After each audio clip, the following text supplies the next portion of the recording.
Okay, we're going to officially get things started here. So again, welcome to everybody. Thank you for joining Lisa and I today for our webinar. Everyone cares about sample quality, but not everyone values it. It's going to be a little bit of a review of responsibilities and techniques that you can implement to protect your online research and beyond. So a couple of different things that I want to cover here in terms of housekeeping for you as we get started. You can submit questions to us throughout the presentation today. You can do that through your GoToWebinar panel that you should see on your screen. You can type that question in. We'll be monitoring those throughout the session this morning or afternoon, depending on your time zone. And we will answer those or attempt to answer as many of those as we can as we go. We will not be doing any type of formal Q&A at the end of the session, so please do not hold your questions until the end. We actually want to have this be as conversational with the audience as possible, at least as much as a webinar of this format will allow. As well, part of that conversational approach is a big part of what Lisa and I wanted to, use in our presentation this morning. We have these conversations, maybe once a month, once every 6 weeks. Lisa and I, we've known each other for years, and we realized that it would be fun and exciting and hopefully beneficial and valuable if we were to invite more people into that conversation. And we thought that this would at least be a feasible way in which we could invite people into that conversation. So as much as we will be presenting some information and some concepts today, it'll also be everybody having a little bit of a window into a conversation between Lisa and I as we discuss these things, discuss our businesses, and discuss the industry at a broad level. So with that, I will introduce myself. I'm Mark Menig. I'm the CEO at TrueSample. I've been in the data quality space, working with the software sample survey side of things for over a decade, and have had the chance to work with lots of companies around the industry, lots of really smart people, and continue to see the evolution of the industry and am excited about where the industry is headed. So Lisa, I'll turn it over to you to introduce yourself. Great. Thanks, Mark. Hi, everyone. We're so excited for you all to join us. My name is Lisa Wilding Brown. I'm the Chief Research Officer here at Innovate MR. We are a large global online panel company. We specialize in a wide variety of different sample audiences, all the way from B2B through consumer sample. I started in the industry back in the early 2000s. I really was integral in the transition from offline traditional research into the online space, and so obviously quality comes into play when you're working in online as a methodology, and so really have seen quite an evolution in terms of the different mechanisms and quality controls that are in place both then and now. And as Mark said, quality is a true passion of ours. We geek out on this stuff all the time, so I'm really excited to invite all of you into the conversation and definitely encourage everyone to submit questions as we go through the presentation. Perfect. So with that, as much as this is going to be hopefully a conversation where Lisa and I will dig into some things, debate a few things along the way, agree and disagree most likely as we go through some of this, we also do have a little bit of an agenda. We want to make sure that we move through a flow of this conversation to cover a lot of really interesting and valuable topics for everybody that's attending and listening in. So we are going to go through a little bit of quality through the years, give you a brief overview. Then we'll tackle some of the current landscape, what's out there in terms of bots and hijackers and click shops. Talk about some of the challenges and costs that are popping up in the industry and what some of the perceptions are by your peers about this thing of data quality. Then we'll get into the meat of really talking about what does it mean to implement an effective solution and kind of how do you really apply that multi-layered approach. And we'll talk about the two flavors of that in terms of technical approaches and talk about some of those techniques, and then we'll also dig into some of the behavioral approaches and how the two are really meant to complement each other as opposed to there being one or the other. And then we'll wrap up with just kind of our high-level summary of what does the path forward look like? How do we tackle the responsibility, the accountability, and the collaboration that we as an industry need to succeed? So one of the things I always talk to folks, Lisa, as I'm talking with different folks around the industry and whatnot, is my various MR soapboxes that I get on sometimes. One of them is this thing that we started talking about as we were preparing for this webinar, maybe a couple months ago when we first started talking about it, was this idea of caring versus valuing. And really, what is the nuance there, and why is it so important in our industry? And so, when we were doing this, I started talking with you and started pulling up dictionaries as we were chatting. And what I got was, when you care about something, you simply have just a minimal regard for someone or something. And I think, that definition, really what stuck out to me was just that minimal regard. And that really tied to how we were kind of thinking about our topics here, was that, we really wanted to say there has to be something more than just caring about it. And so then when we dug into this idea of valuing, when you value something, you actually consider it important and worthwhile, right? And so it means holding something in a high regard. So I value our friendship, which I do. But it can also mean determining how much something is worth. And that was the key. When I saw this definition of value, that really stuck out to me as incredibly important for the market research industry through online surveys and all of those things, because it means putting a dollar value to something. And that's what I think we want to see throughout the industry. And we'll talk today, I think, about some of the ways in which you see your customers doing it, how you as a business are doing it, and then, vice versa, I'll do the same. But really talking about what is the appropriate dollar value to put on quality as we think about it throughout the presentation. And I think too, Mark, just to sort of piggyback off of that, yeah, please.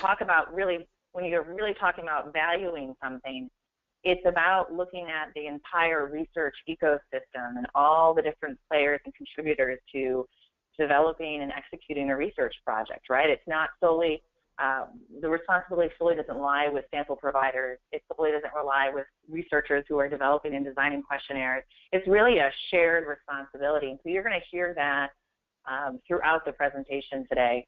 It's just such an important thing to keep in mind, that value needs to be shared among all the key stakeholders.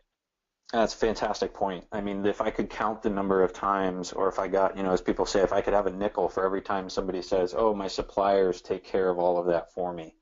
My goodness, it's a dangerous perspective to not recognize that every company, whether you're a client, a supplier, a technology software provider, all up and down the ecosystem within the supply chain, there's different responsibilities depending on which operational pieces of that program of research you're responsible for. So I saw this again, Lisa, as I was preparing for this conversation, was this quote by Henry Ford, and it was about quality, and it means doing it right when no one is looking. And this played really well in my mind as I thought about what we were just saying relative to there's responsibilities at each level of the ecosystem, the supply chain, and there's interaction and collaboration that happens amongst the levels of the supply chain. But oftentimes we do a lot of our work in isolation from each other. And so it's important to remember that I think as companies, we all want to weave in this idea of quality into the fabric of our businesses, because a lot of times we don't have somebody looking right over our shoulder. And so we want to make sure that we do it right, even when no one is quote unquote looking or evaluating our data and cleaning data and those types of things. I hearken it back to, believe it or not, to a plaque on my fourth grade teacher's wall right next to the door. And it said, if you don't have time to do it right the first time, when will you possibly have time to fix it? And that's something that's just stuck with me throughout the years. And I bring it up in a lot of conversations with people. It has a lot of applicability because it's so poignant in that, it takes longer to have to fix things than it does to try to just spend a little extra time, a little extra money, right, putting that worth on something, assigning a dollar value to it, and doing it right the first time. Okay, let's go through kind of, we wanted to revisit a brief evolution of the industry and where we've been and how we've gotten to kind of where we are today. So let's go through our timeline and just refresh each other even in terms of, what has this journey and this ride been like? It's been a fun ride and a long one. This has been a great exercise sort of putting together this presentation for everyone, because it really made me think back to those good old days. I actually started my career in the early 2000s over at a company called Harris Interactive, which is now part of the Nielsen Group. And when I started my career, it was really a very pivotal time in the industry. A lot of the research that was being conducted was done offline through phone centers and through mall intercepts. And online was really just an emerging methodology or mode of research. And so I spent a lot of time talking with clients and helping them through that transition. And, you know, a lot of people were touting the power of online, and that's undeniable. There's increased speed, there's potential cost savings. You know, traditional research, whether it's intercept or phone work, can be very expensive. But with that also came challenges, right? So that idea of, is my online sample truly representative of the entire population that I'm trying to project to? And is it unique, right? So the technology back in those early days was really trying to catch up to this new methodology, especially with a lack of PII that was being collected in online. So it's been an interesting ride, and certainly one that's been evolving for several years. Yeah, absolutely. You had me beat by, a couple of years in terms of coming into the industry. I was closer to 2004, and so everything was really rapidly, kind of moving online already when I came into the industry. I was at GMI at the time and working on building panels and doing project feasibility and everything. And then kind of in that 2006, kind of 2007 timeframe, was when Kim Denneker stood up at one of her client summits and sparked really an industry-wide discourse about this idea of quality. She was really questioning the path forward, and I think that really launched us into a whole period of deep emphasis and investigation into quality that kind of happened as we came into this 2008, 2012 timeframe. Absolutely, and I remember that time well. I won't say that we hit rock bottom, but definitely when Kim got up and questioned quality, everyone that was in the sample space was making a lot of efforts to rise to the occasion and implement additional measures to protect data quality. In fact, a lot of consortiums were developed among different industry associations, task force, best practice documentation. It was really a time where I would say we shifted from a very reactive place to a very proactive place. Yeah, no, I totally agree. And that was when it was easy, right? Because now if we talk about 2012, it was this rapid evolution and diversification of devices. Those are a combination of tongue-twisting words that I used with Chuck Miller from DM2 at a Casro conference. He and I presented a paper about this diversification and how we were migrating from that proximity fixed experience, which is just a fancy way of saying there was a single desktop that sat in one place in everybody's house and it was shared by everybody, to this more portable experience, with laptops and tablets and mobile phones and all these different internet-enabled devices that are coming. I could talk about that one for hours, right? That's one of my other MR soapboxes, is the diversification of internet-enabled devices. But I won't go into that today too much. I remember it well because actually after Harris, I joined USAMP and headed up their mobile business division. And so I was really involved in that fragmentation of device usage and what does that mean for quality and engagement.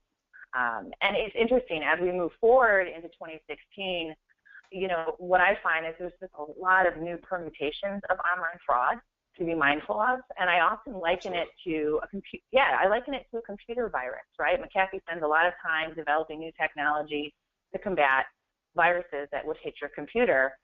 Online fraud in the market research space is no different. There's new permutations coming up. It's not a sort of binary scenario where you can say this respondent is good or this respondent is bad, yes, no. There's a ton of gray to sort of sift through. Yeah, absolutely. Yeah, I think, as we look ahead to 2020 and well beyond, it's a cliche, right? But the only constant truly is going to be change.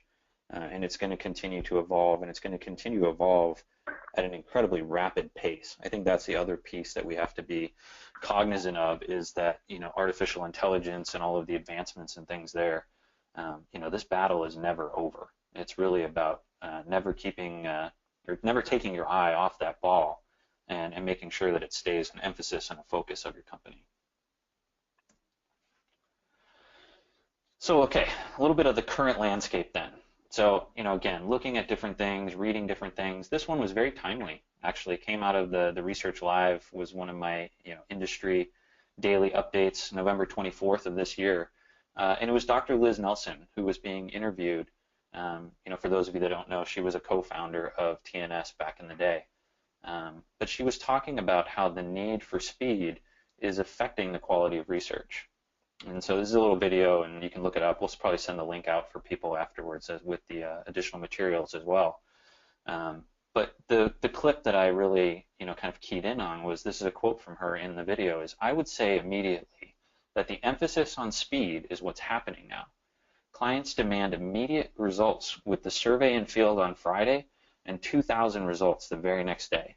I think that the sad bit is that quality suffers, right? And it's so true and so sad, as she points out, that's kind of the overarching thing, is that we as an industry are putting more value on speed than we are on quality, right? So I think we have a little bit of a disconnect happening around the industry, up and down the ecosystem, in terms of where we're putting and assigning that worth to different things, right? Because I see too often, and I'm sure you see this a lot as a sample provider within the industry, is too often on time and on budget will trump all else, especially as you get towards the end of fielding and you're bumping up against a deadline and you've got a last couple of completes that need to come in.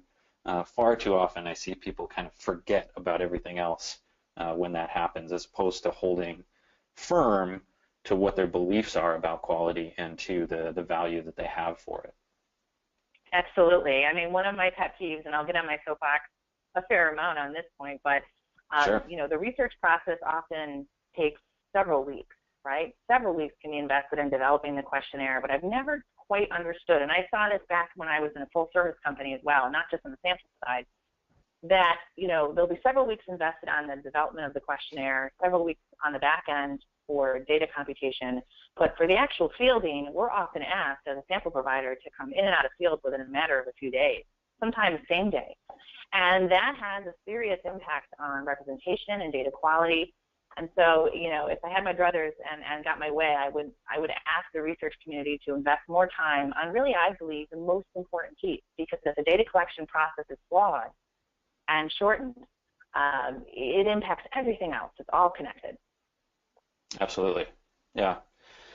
So shifting gears a little bit from speed to more of the quality piece, and what types of quality things are people seeing in the landscape today, the survey bot and bots in general in surveys, I think, is becoming a real concern for people. It's been a huge problem within the broader fraud industry in online advertising and those types of things, and we're starting to see a lot more of it manifesting in market research, I think, especially as we start to migrate into broadening the types of access that we have to respondents and different things.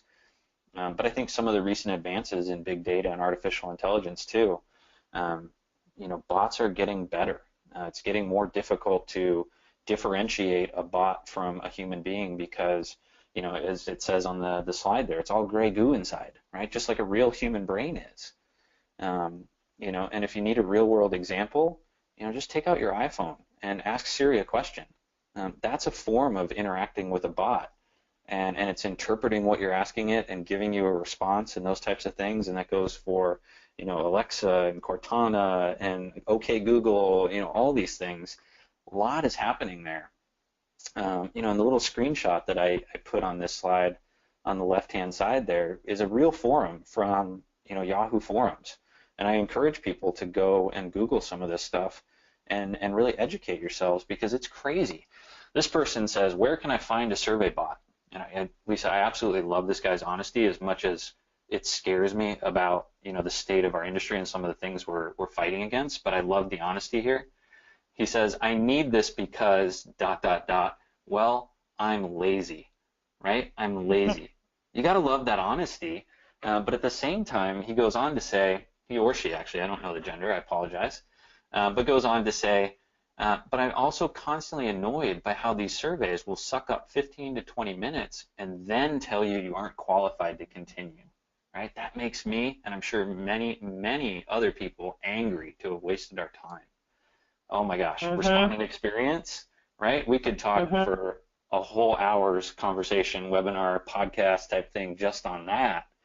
Um, but my point with that is simply that that is the motivation for some of the fraud, is the experience that we're giving these respondents. And that's why I think it's so important to remember, hey, put a little extra value, assign a little extra worth to getting that experience right, making it relevant, making it exciting and interesting for the respondent. This isn't the early 2000s when there was nothing else to do online, right? And the idea of clicking through a survey that was essentially an offline survey being manifested on the computer screen, that's no longer sufficient as far as what the consumer expects to be able to do online, because the experience of being online has now become so deep and so rich. Mhm. Actually, Mark, we have a great question that just came in. Question Yeah, is, do these survey bots also fill in open-ended questions? Is there a way to screen responses in this case? That question yeah, was from Christina. great question. The answer is yes, they do fill in open-ended questions. Whether or not you can screen out based on purely just looking at an open end, the answer is maybe. The nature of it is that there are sophisticated bots and there are unsophisticated bots. And some are going to manifest more obviously in your data, and others are going to be a little bit more hidden, and you have to look for little clues as to that this may not be somebody that you want in your data. You may not be able to conclusively determine that it's actually a bot, but you may be able to look for some indications that it could be fraud. And I will get into more of that a little bit later. We specifically are going to chat a little bit about different indications of fraud, what you can look for, what types of techniques within the technical implementation of solutions for data quality and fraud. Mhm. Mark, there's actually another comment that just came in from Jared. Why don't more panels use partial incentives for respondents who don't qualify?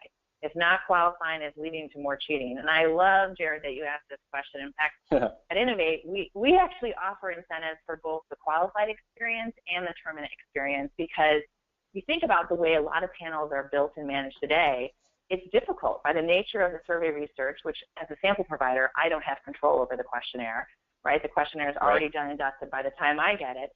And if you look at the way panels have been managed, I would say conversion rates are what, maybe 10, 15%. That means 85 to 90% of the time, people are not qualifying. And so we're conditioning them in a way to be dishonest because we make it so difficult for them. And so to combat that, we've really been focused here at Innovate on user engagement, user experience, and actually incentivizing even when they don't qualify, so that we don't make it so difficult that they're like forced to lie. Yeah, no, I think it's all great points. And I think if we'd had an ability to seed that question to somebody, I think Jared nailed it for us, because it's such a great question in terms of really assigning, that value.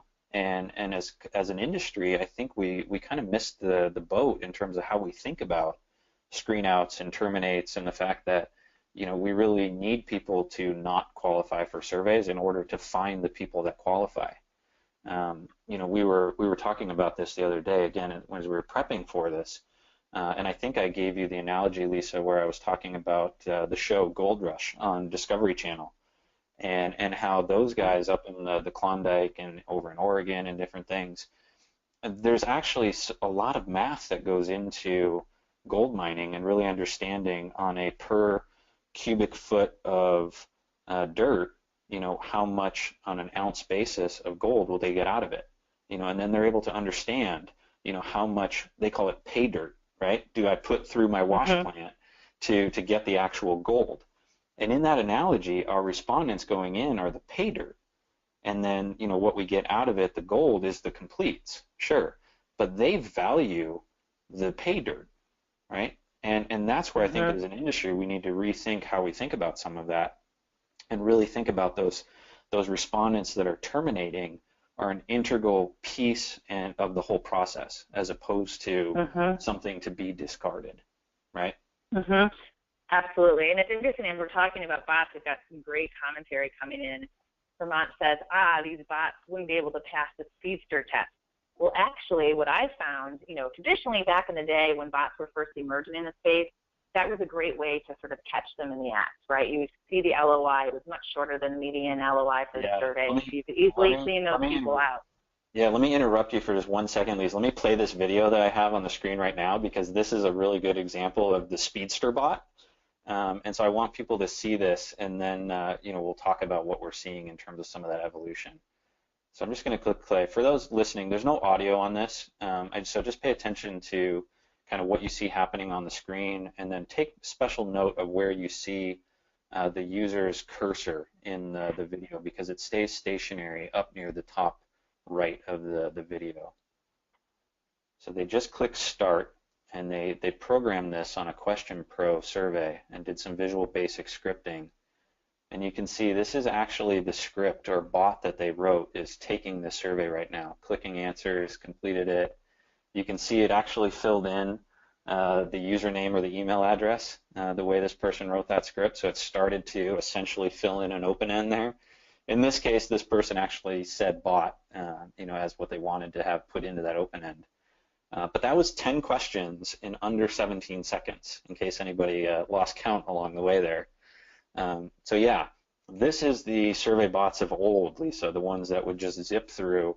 But now, if you don't mind, and I apologize for interrupting you, but you're about to start, I think, what you're seeing today and the evolution of these bots. Absolutely, and I'm so glad Vermont had mentioned this because, we're seeing much more human-type behavior coming from bots and scripts, programmatic sort of attempts to get into and complete a survey. So it's mirroring more kind of what a real respondent would do. It's not completing a survey within less than a minute, which is obviously super obvious. It's taking the same amount of time that a typical respondent would take. So relying solely on LOI is not a good approach. And the other question that came in, I believe from Emily, that I thought was a sort of good question here was, what percentage of online sample per survey are people finding they have to remove for junk answers? Sometimes I have to delete up to 30% of my online sample, and this just seems outrageous to me, but maybe it's the new norm. So Emily, thanks for submitting that question. If you're removing 30% of your completes, you're removing far too many, and that's a sign that whatever sample source you're using is not layering in a multi-layered approach to control for fraud. I think in the affiliate space, 30% plus is absolutely the norm, but in the online space, if you're doing it right, and that's what we're covering here in today's presentation, it should be much, much lower. You shouldn't be scrubbing out more than a couple percentage points from your sample. All right, so more on the current landscape here, Lisa. One of the things that I battle against, because TrueSample plays in the space of traditional identity validation and those types of things, is this thing called the fake name generator.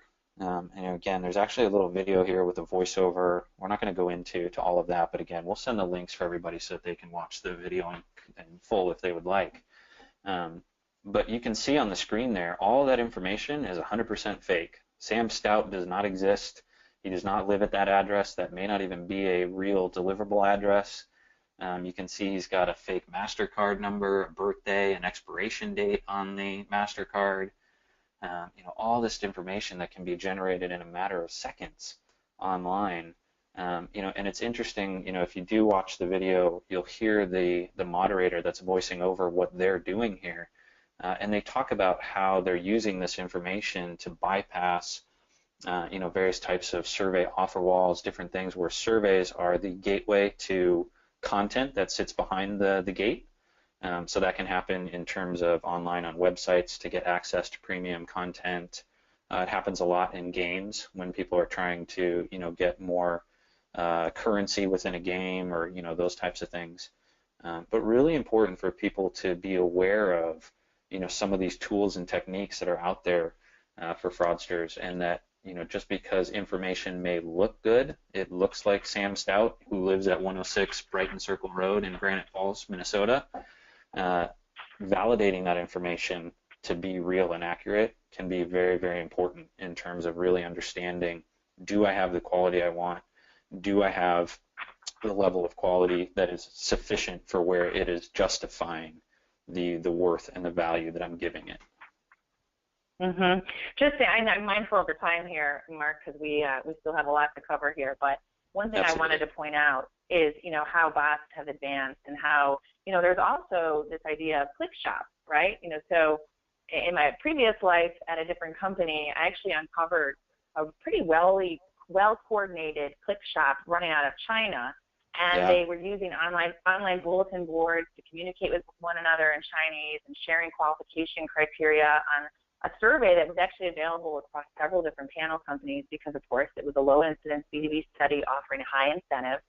So there was definitely a strong degree of motivation for people. And if it wasn't for the fact that I actually had a person on staff who spoke Chinese and could decipher what was being said, we wouldn't have known something like this existed. So, when you think of fraud, don't always think of programmatic scripted solutions. There are actual humans that are coordinating and collaborating with one another, and so that makes it much more difficult to catch if you're not layering in lots of different mechanisms to protect your data.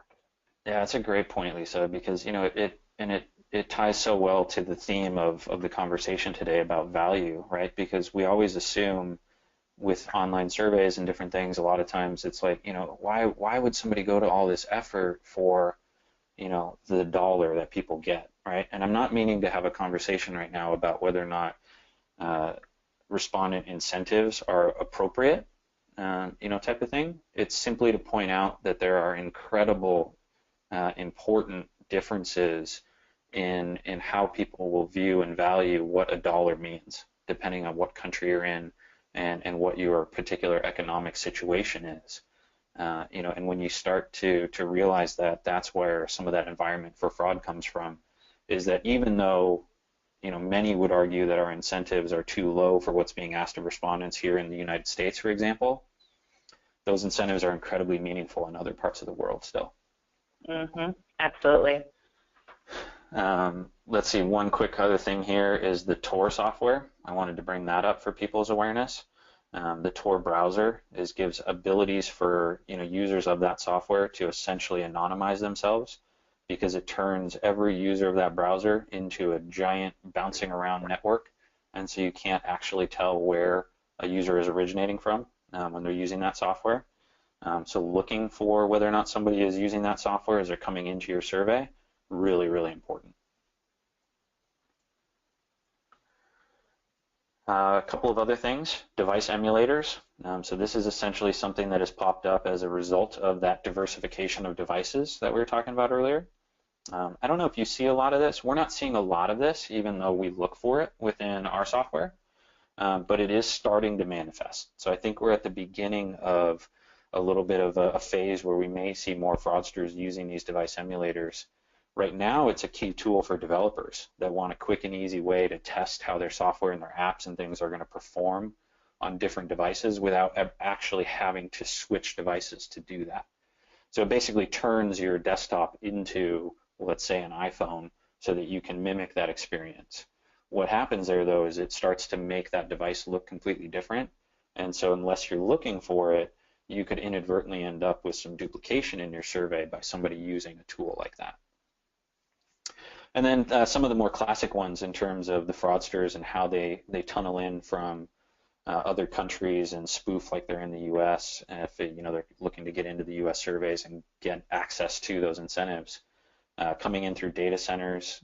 If anybody's following the news with Amazon Web Services and the amount of fraud in online advertising and things that originates out of Amazon Web Services, it's a big deal, big deal.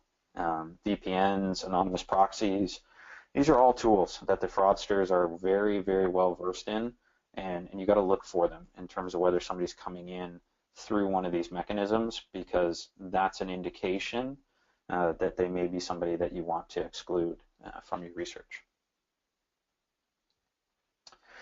Challenges and costs. If anybody has read the 2016 GRIT report, that's where this information comes from. So kudos to those guys. I think they do a great job pulling together a lot of industry information every year.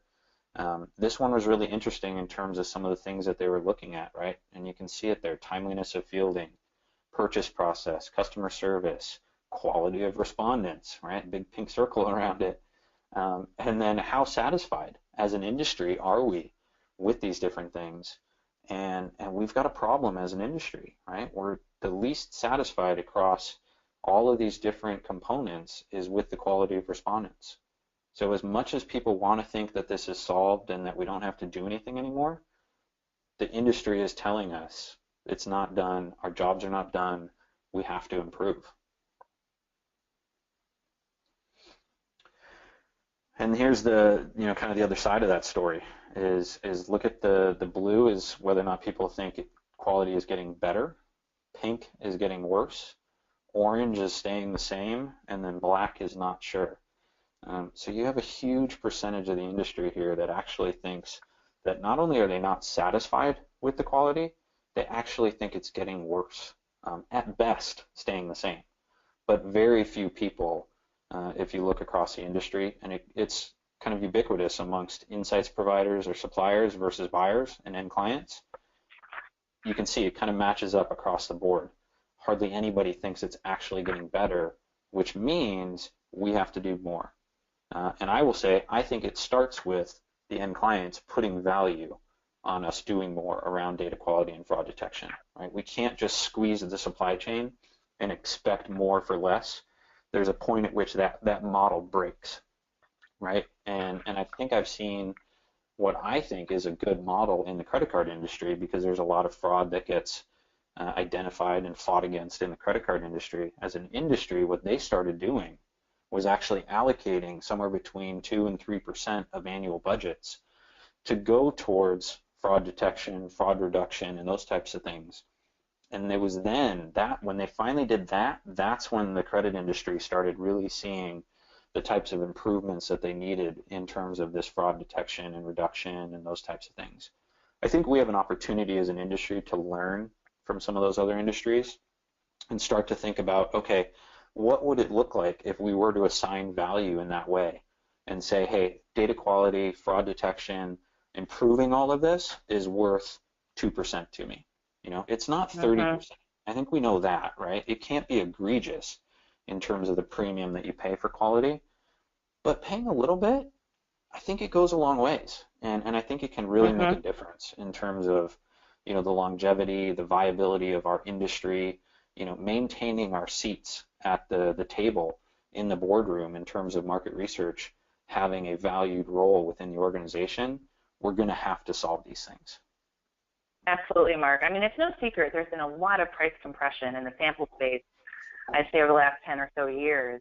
And as a sample provider, I find it incredibly difficult to compete with some of these very, very low CPIs that are being offered to our clients, because I know for a fact that quality is not first top of mind approach when it comes to these low CPIs. You cannot get good quality at that low price. There's a delta there that's being compromised, and unfortunately it's the quality that plays a part there, and there's sacrifice.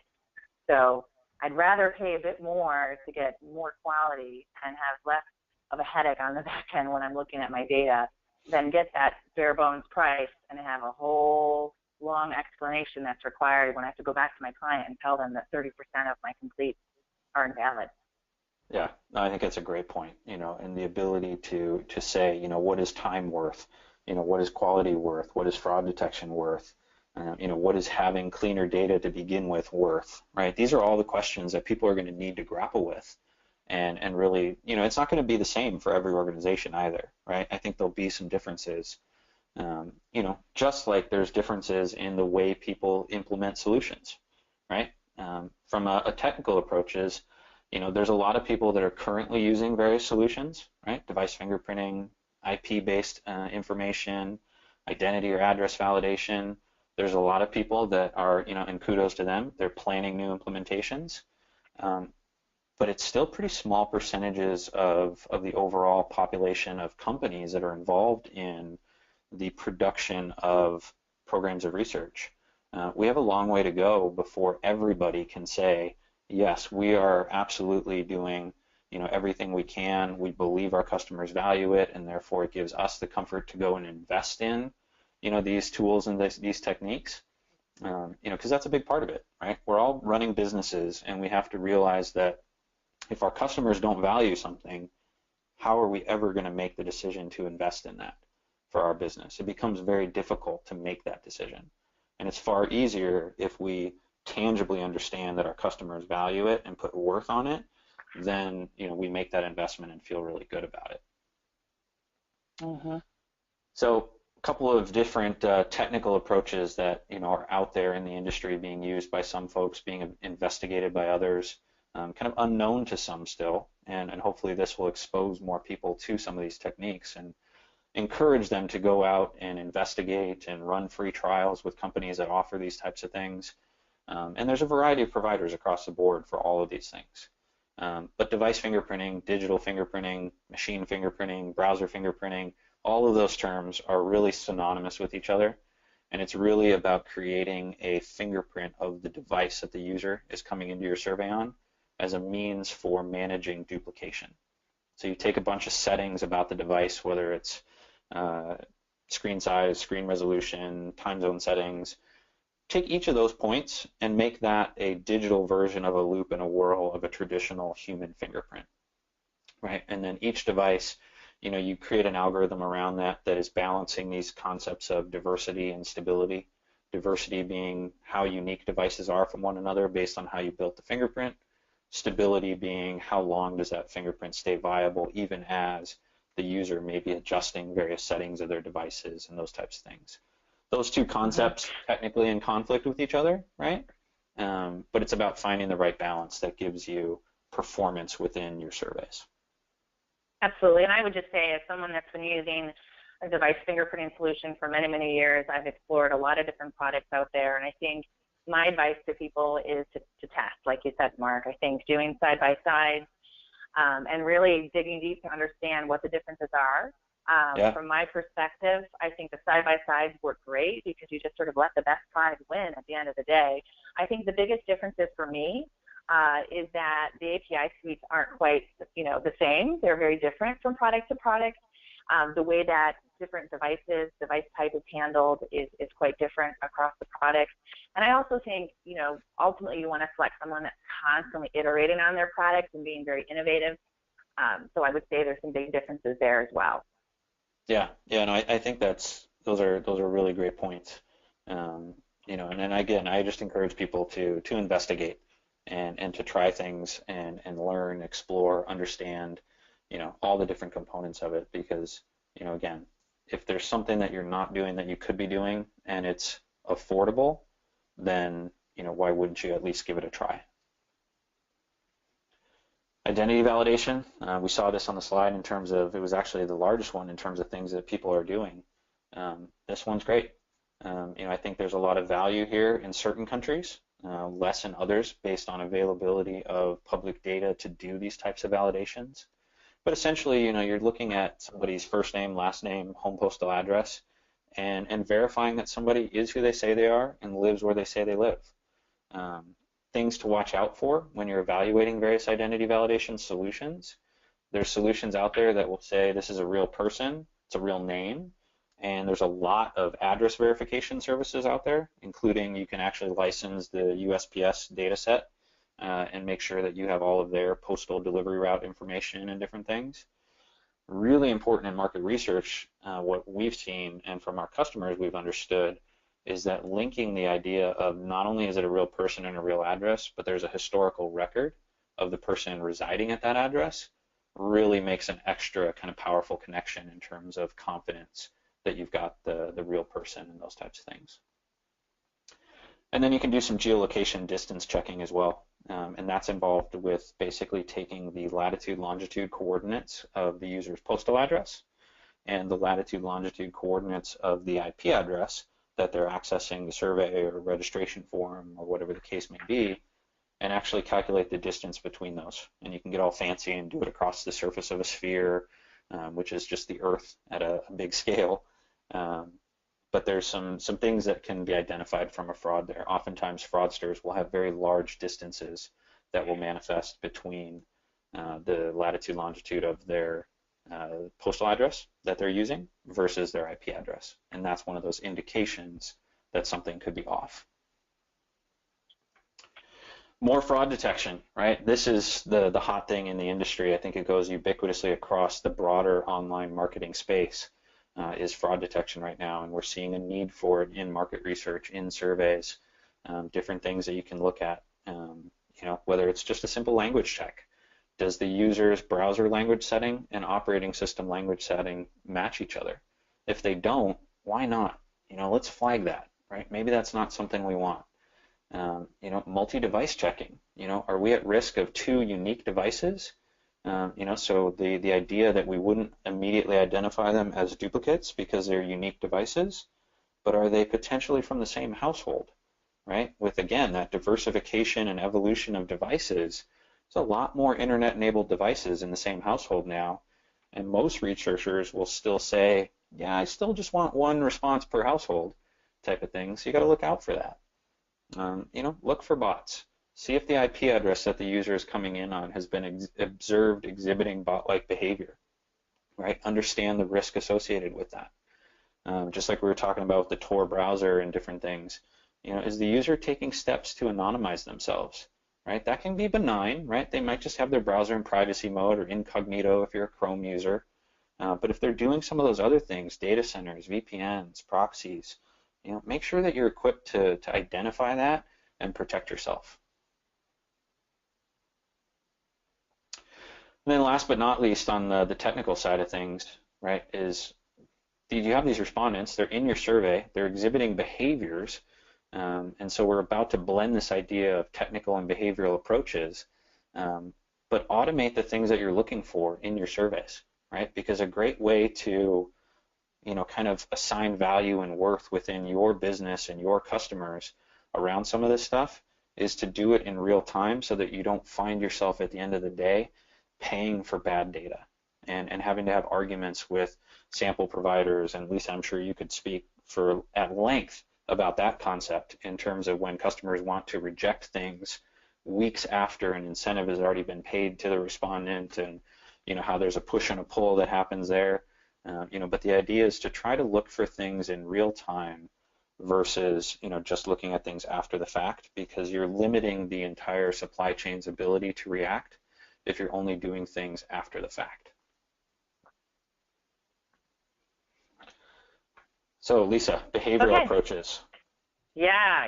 So we've got a few minutes left. I want to cover, really what I see are 3 channels where you can have a significant impact on the quality of your data. First, it starts with how the sample is procured, how it's managed, what the balance for your sample frame looks like. Of course, survey design has a huge impact as well, so we're going to get into that. And then we'll talk a little bit more about member management and what you can do as a panel provider to make your clients happy as it relates to data quality. Okay, so, I think vendor selection is absolutely key. You have to understand the sourcing strategy, understand how that sample is being managed and incentivized, and ask tough questions. We expect that. There's some great resources online, like the FMR 28, which is a series of questions for sample buyers to ask sample vendors, and they provide context around why you need to ask that question if it's unclear. But understanding how the sample outgo is balanced, what other measures are being implemented, and here's some bullet lists kind of things that you should look for in terms of demographic balance, putting a balance on panel activity and tenure, right? So we don't want to just reach respondents who joined the panel yesterday or who took 5 surveys in the last 2 weeks. You really want a more balanced sample frame because that's going to yield a more representative data set. You heard me talk about this a few slides ago related to survey field time. I think really allowing the survey to field over an extended period of time, several days, to really let that sample percolate to make sure you've got great representative data. Looking and asking about invitation text. So it's no secret. There are sample companies out there that use very leading wording, and that can be a huge tip-off for people who are either in a collaborative, coordinated click shop, or if they're just respondents looking to qualify, because as an industry we make it so difficult. So using more generalized language that isn't leading is super important as well. Yeah, there's a great comment that came in here, Lisa, that I wanted to address, and I know you're going to touch on this a little bit too, but Jessica asks, are all of these comments relevant to both consumer and B2B? Fantastic question, right? Area of B2B is the area of interest. B2B respondents who answer on behalf of their organization, tough to know if they are real business people even with screening and red herring questions and those types of things. So fantastic question. I think it hits the nail on the head. And so I just wanted to put that out there for you as we get into a couple of these other areas that I know you're already going to talk about. But it's on people's minds, I guess, is my point. Yeah, absolutely. No, I think that's a great question. B2B happens to be a very big area for fraud because typically incentives are higher, right? So it's a target among the fraudsters, whether they're independent individuals that are kind of trying to get in to your survey, joining multiple panels to do so, or if it's a more coordinated, collaborative effort. But survey design is really important for that. It really is about putting lots and lots of layers in here, guys. No one is impervious. It's not a matter of if, it's a matter of when. If you are offering a high incentive, if you're doing online research, it could happen to you. So really looking at the entire ecosystem, how the panel that you're using is being managed is super key. How the survey is being developed and designed is very critical as well. So question design is key. And this is an area where I believe we have more work to do. When I started in the industry, I went through an entire training course at Harris to really learn how to design a good questionnaire, ensuring that you use the right language, providing an out for all respondents, using open-end sparingly.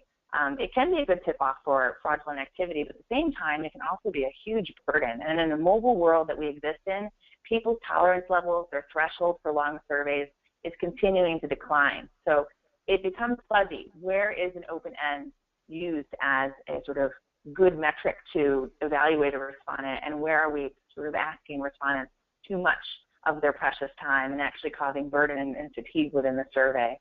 Right, not to mention, Lisa, right, so many people code their open-ends, which is essentially taking open-ended rich data and turning it into closed-end data. So why not just ask that closed-end question in the first place? Because you're really, I find you're at risk. Like, you can't tell the difference between garbage open-end, somebody that's just fatigued out and just can't answer an open-end, they don't want to. They're not enjoyed, right? If we're going to get into any of that aspect of respondent experience and those types of things, right, we got to remember that, as much as we want the data, we have to think about what we're asking in terms of how that data is going to be provided to us and be realistic about, what we can expect versus what we're willing to pay and the value that we're assigning in those incentives and those types of things. And there was a question that came in too saying, we use QC questions, click yes to continue.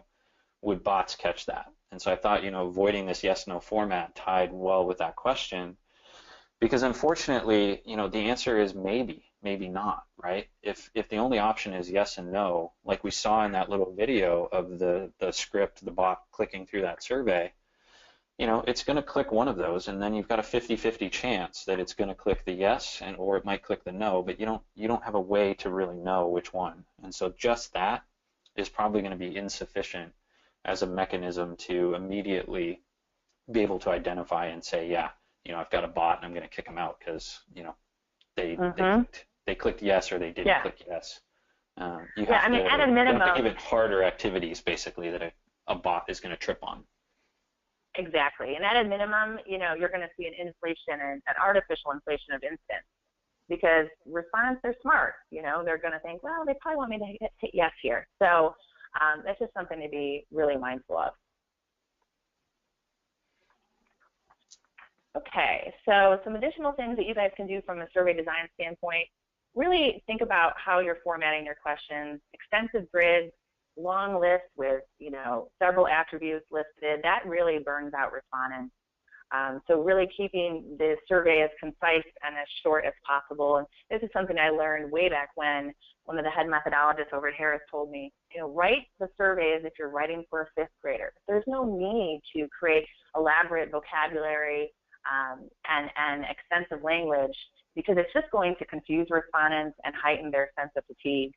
And simple things like avoiding digital clutter on the screen by really banking one question per screen is really the optimal solution there. And I want to point out something as well. Mobile compatibility and mobile friendly are two very different things, and we're seeing an increasing penetration rate among mobile users. And I would love to see the industry really focus on making surveys more mobile friendly, because that pinching and zooming, that causes a great deal of fatigue and ultimately impacts data quality. Yeah, absolutely. There's another question here that kind of ties to the first bullet point there with, extensive grids and those types of things. How about halfway through you have a question like click the number 5 for a quality check? Wouldn't that technically give them a 10% chance of getting through, assuming a 1 to 10 scale? Speaking to, again, the idea of a bot or a script, and that's absolutely right. Not to mention how those questions are actually perceived by respondents as annoying and beneath them and belittling of respondents, and a lot of people will click other answers just because they want to do the opposite of what they're kind of feel like they're being forced to do, and those types of things. So it's really got to be careful with those red herring questions as well. Absolutely, and we actually cover that, so it's a great segue to talk about trap questions. But there's a few different solutions that we'll get into around trap questions, but things like honeypots, which are essentially a programmatic computation behind the scenes. It's a hidden question of sorts within your survey, and so a real human wouldn't see it, and thereby there wouldn't be any data in that question. But a bot can't discern between a hidden question and a question that's showing up to the user. So if you see data in that question, then you know it was actually populated by a bot. I'm a huge lover of algorithmic solutions. I think the best sort of approach to managing quality is tracking activity over time, looking at people on a longitudinal basis, using data that you've collected historically, and then matching and cross-checking that against data that you collect today.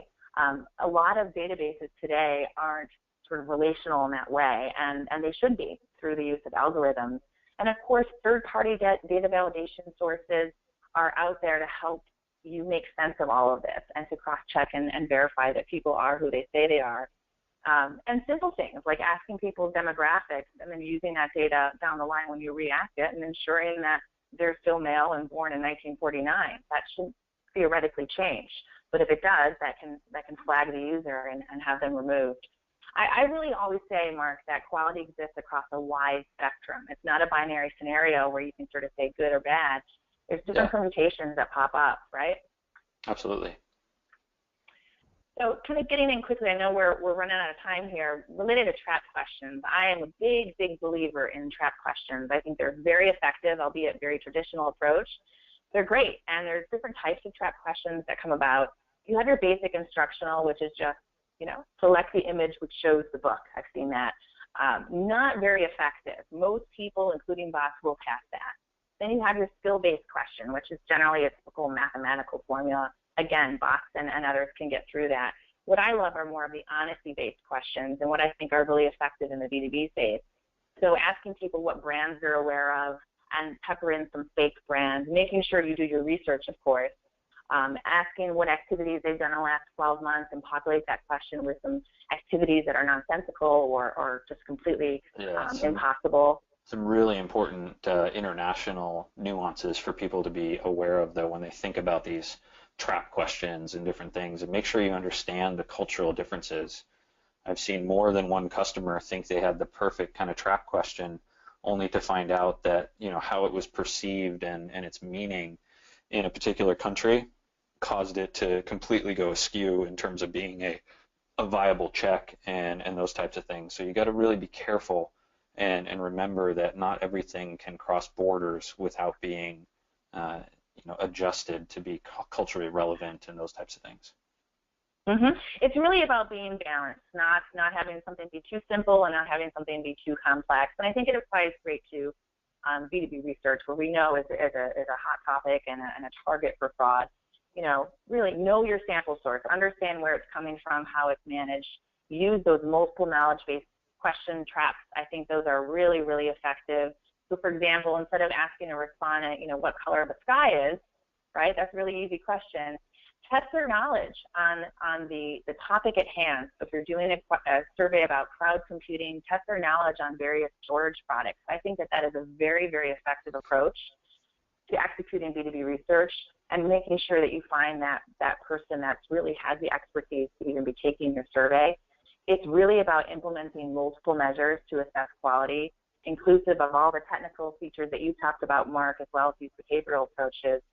And I think from my perspective, it's about never being complacent. We will never have this truly solved. We always have to be very, very proactive. Yeah, I love the knowledge-based questions in B2B in particular, just because I think it goes to segmenting your universe as much as it does, evaluating quality and those types of things, because, a decision maker for IT software at a small company is going to have a very potentially different level of acumen and different things with the same topic compared to, somebody that is doing it at the enterprise scale and those types of things.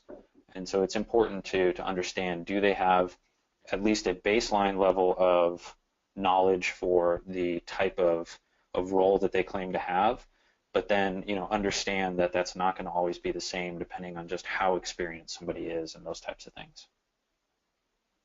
All right, so we are at the end of our session for today. So hopefully this has been valuable and people have enjoyed it. Tons of questions were coming in. We tried to address a few of them along the way. Don't worry if we didn't actually answer your question live during the session today. Lisa and I will go through all of those and type up some responses and then share those with the audience of folks that had registered for the webinar today. We will also think about continuing to expand on this concept in 2017 and do more of these kind of conversations between Lisa and I and invite more people to attend and listen in as we continue to debate and evolve the conversation around these things.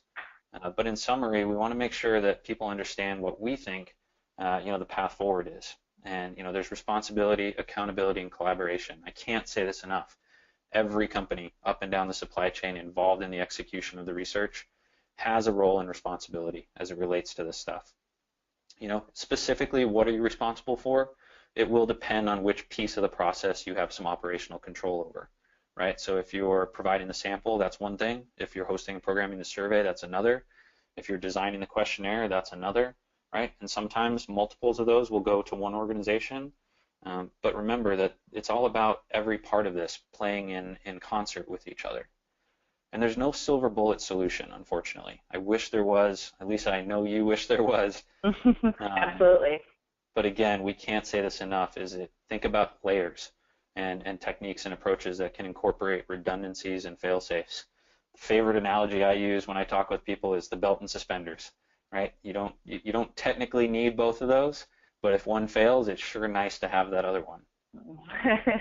A great analogy. And then remember, it's not enough to simply care, right? Caring is just not meeting that threshold that is going to move our industry forward. You have to value it. So with that, thank you, everybody. We appreciate your time, your attention, your participation. And again, we look forward to going through all of those questions, getting responses out to folks, and continuing this conversation as we head into the new year. Great. Thank you all. Take care. Bye-bye.